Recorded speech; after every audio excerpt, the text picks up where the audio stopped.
First to talk a little bit about last year's team. I was hired August 16th.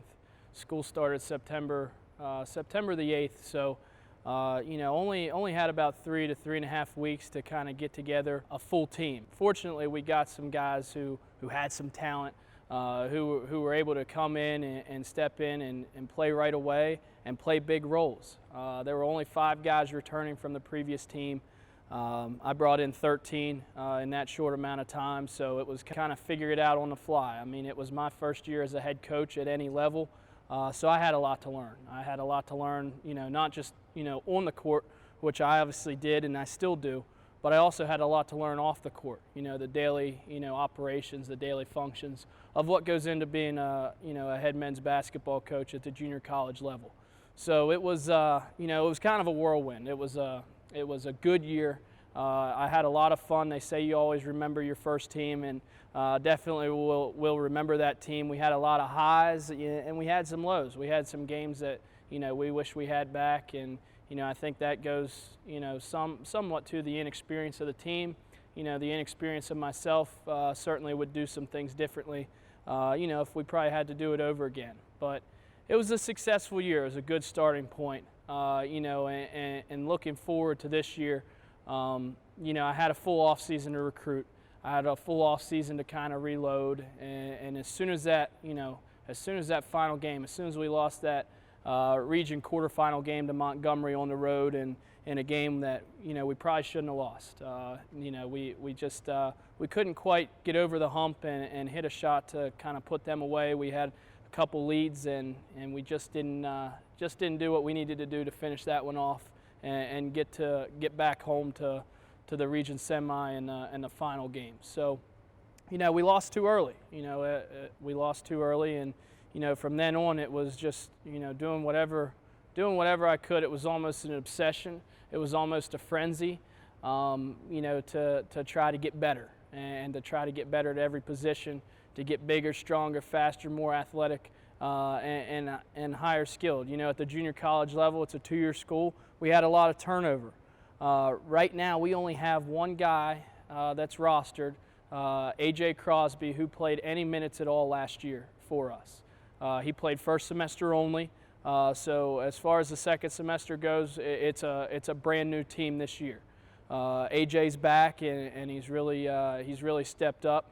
He's a leader. He's a third-year guy. He was here in 2020 during the national tournament run. So he's really stepped up. There's a lot to say about guys staying in the same program for 3 years, similar to when a guy's in a 4-year program for 2 to 4 years. They're going to be more experienced. They're going to be more comfortable than guys coming in. But as far as expectations go, they're high. I think we've got a really good team. We're long, we're athletic, we're tough. And we want to win the final game we play. And it's a cliche to say that you want to win that last game, you want to win a national championship. But if I really didn't think that we could do it, it wouldn't be a goal. Realistically, last year, I knew it was going to be tough. We lacked size, we lacked experience. We were missing too many things. But this year, fresh start, a lot of guys that can really play. We're deep. And it's a realistic possibility. It's a realistic possibility that Garrett College could come out on top, and not just of the region, but at the national level in Danville, Illinois. So that's the major goal. So actually, a couple guys that we got late, kind of headlined the recruiting class. It was the final 2 recruits that I ended up bringing in. Kamayu Mitchell was the last guy. He's a transfer from Frostburg State. Prior to that, he was at University of Charleston. He's a 6'5" guard he's a 3-level scorer. He can score at all levels. He's a very, very good shooter, and he's very athletic. He's got a very complete game, and I really do think that he's got a chance to have a really special year here at Garrett. And then see where the chips fall after that. He's going to be a guy who's here for 1 year, and he's going to be looking for a 4-year opportunity, which I think as we go, this is kind of going to be a theme. We're older, we're experienced, and we got a lot of size. The next guy, second to last guy that ended up joining our squad this year is Nyreek Wheeler. Nyreek is 6'7". He's from Georgia, and he's got a lot of experience as well. He came from Marion Junior College in Alabama, which is a Division I JUCO. He averaged a double-double there. He had a full offer to go to a Division II school that fell through at the last minute. He ended up deciding not to return to where he was at, and decided that we were the best fit for him to try to get him to the next level as well. So he's another guy. He's our captain. He's our leader. He's our vocal leader. He's a guy who can affect the game in so many different ways. You know, he's 6'7", but he can handle the ball. I mean, he can handle the ball. He can put it on the floor. He can shoot. He's a very, very good rebounder. So really excited about him. Another guy who's returning, who was here second semester last year, is Tyreek Simmons. Tyreek came in January, and he really improved from January to May. And I think that if you asked him, he would credit his early success here this year to coming early. You know, he came in, you know, he paid his way to come here second semester, and really improved. He's off to a fantastic start this year. Big and physical, and he's you know, he's really doing well for us this year. The other guy that we've got is a guy that, you know, really represents what it means to be a Garrett College student athlete, and he comes from overseas. He made a whole lot of sacrifices to get here, him and his family both. His name is Cassius Bonjowski. He's a 6'8" forward from the Netherlands, and he does it in the classroom. He does it on the court. His work ethic is unbelievable, and he's got so far to go. You know, you're looking at a guy who's improved so much in, you know, just a couple months here, and the sky really is the limit for him. I mean, he's 6'8", he's 230 pounds, he's physical, he's big, he's strong, he's tough, and he's going to play a really big role for us this year. Another guy that we got, he was actually one of our first recruits to add to the class, is Nico Campbell, and Nico comes from Catonsville Community College. He's a 6'6" shooter, left-hander from he's from Washington D.C., and he can really shoot the ball. You know, he's long, he's physical, he's a good rebounder, and he's very intelligent. He's another guy that, you know, he's one semester away from graduating. He's got over a 3.0 GPA, and it shows on the court. His experience, his leadership. He's just a very nice young man, and a great guy to have in your program. Looking at a couple other the key guys here, you know, Antonio Adams comes to us from Texas, another guy, another 6'5" guy. Who has a forward background, but he's developed a lot. He's got a lot of guard skills now. So he's, you know, he's a guy that we see can help us in a lot of ways, in a variety of ways, you know, throughout the year. Marquin Thompson, a guard from Georgia, he's a great, tremendous athlete. I mean, he can really score. He can really fill it up at times when he gets going. And he's another guy whose ceiling is off the charts in terms of where he can get to if he keeps improving at the pace that he's improving.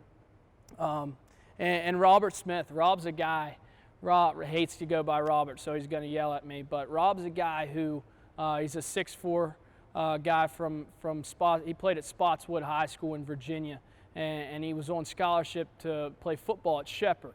He's big, he's strong. He's our end-to-end fastest guy. I mean, he gets going downhill, and he's really hard to stop. The guys hate getting in front of him, and we look for him to really to pick the pace up for us when he enters the ball game. And he's going to give. I mean, you talk about a guy with a high motor. That's the definition of a guy with a high motor. And then lastly, you know, and there's a bunch of other guys who I can touch on and I can talk about.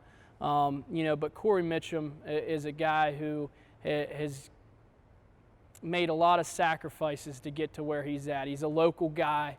You know, he's a guy that has a lot of experience. He played on a Division I JUCO team in Allegheny College when he was right out of high school. He graduated high school in 2018. So 2018, 2019, he's a true freshman playing on a national tournament team for Allegheny, and he played for him, and he played good minutes. And here's a guy that academically fell off a little bit. He works hard. He comes in last year. He knows he's got a red shirt to get himself eligible, and he just works so hard. Fast forward to this year, and he's off to a great start academically, and he's a guy at the point guard position that provides stability. He provides leadership. He can hit the open shot, and he's always trying to set his teammates up. And I can go on and on about our personnel, and there's some guys that I didn't touch on that are certainly going to help us this year. But those are some of the key guys to keep an eye on, and hopefully some other guys not mentioned join that list. I think it starts academically for us. We have Garrett College as a whole holds their athletes to a high standard, on and off the court, and it always starts in the classroom, and it's so important. For us and for all, junior college athletes is, a lot of times guys come and they don't, they're only focused on what's going on the court. They're only focused on improving their basketball game, but they forget that they gotta do the work in the classroom to have an opportunity to go to the next level. And, you hear me talk about the next level a lot. And ultimately for me, it's helping guys get to that next level. We just had individual meetings the other day, and every single guy that's on this roster, and there's 22 of them, there's 7 red shirts, 7 guys who will not be playing but practicing this year, and there's 15 guys dressing who can participate in game action. And every single one of those guys, from number 1 to number 22, their goal is to play basketball at a 4-year school. So that takes a lot. Obviously, you gotta show it on the court. You gotta have great character. You gotta be a great teammate, and probably most importantly is you got to do it in the classroom, because if you don't have the grades, the NCAA has certain requirements that you have to meet to be able to get to that next level. And the better the grades are, and our guys have bought into it this year, we're off to a much better start academically than we were last year.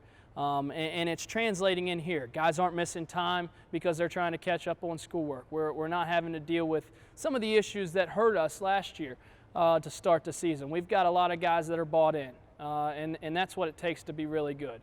And we've got leaders. We've got old guys. Our older guys, our more experienced guys are bringing the newer and the younger guys up with them.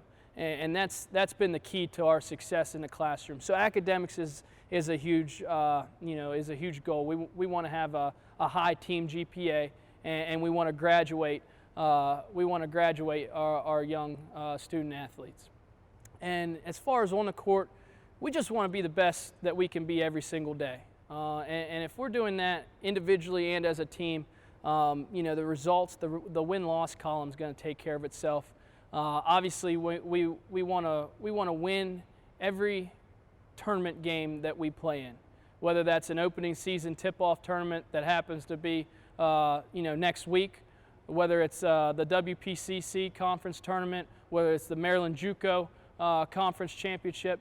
And most importantly, our big goal that we have our eyes set on is winning the Region 20. And if we win the Region 20 Division II tournament, that gets us an automatic berth in the national tournament.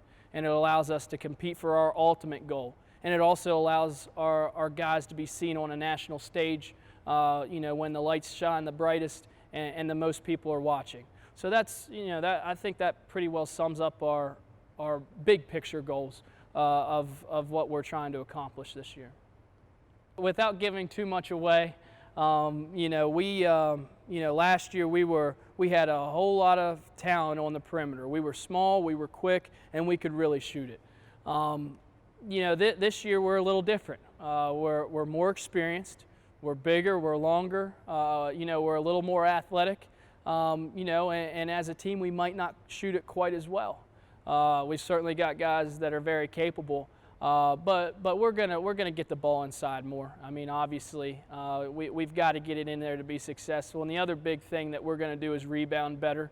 We had games last year where we got out rebounded by 15, 20 rebounds, and we're in a 5, 6, 7 point ball game. And you're thinking if it's just even, you're probably winning those close games by 10 or 12. And it goes back to last year. If you look at our games, I mean Maryland JUCO and Region 20 overall is so competitive. I mean, you look at our schedule, I think out of our 29 games, over half of them were decided, they were 10 points or less. We either won or lost by 10 points or less. And then a lot of times we're winning games where we're getting out-rebounded. I don't think that's going to happen this year. That's a big-time point of emphasis. And looking at the defensive side of the ball, last year we played man-to-man, 90% of the time, 95% of the time. Our length's going to allow us to throw some different looks at teams, both in the full court and in the half court, and without getting too much into the detail of what those defenses look like, we're going to use our length and our size to our advantage, and hopefully that'll allow us to challenge teams and make them, really have to honor what we're doing and think about what they're doing to be successful against us. So, we're still gonna get out and push the ball. We're still gonna play very fast and get up and down a whole lot. So that's kind of our expectations, our philosophies on both ends, and we'll see where the chips fall when we tip it up next week. Biggest game for us, it's the next one. That's the motto for us. We really do believe that we've got to be great every single day, and we don't want to look past any game. Obviously we've got games that are marked on our calendar. Obviously Howard is going to be very good this year. Cecil's ranked preseason 6th in the country. They won the region last year. We get Howard early. We get them November 16th. It happens to be the first one that counts towards our playoff seeding. So outside of the next one's the big game. Our first game that counts towards our seeding is Howard, and it's on the road. So if I have to give an answer to that, I would say that Howard's a big time game for us. It's going to be a big time test and a big time challenge. They're very well coached, and they've reloaded as well with their roster. So that's a big one. Cecil obviously is going to be very good. Chesapeake is always very good. And Beaver is always very, very good. Montgomery, just going down the line. I mean, anybody can beat anybody in Maryland JUCO. So, it's all about playing the next one as if it's your last game. And the next one's always the most important.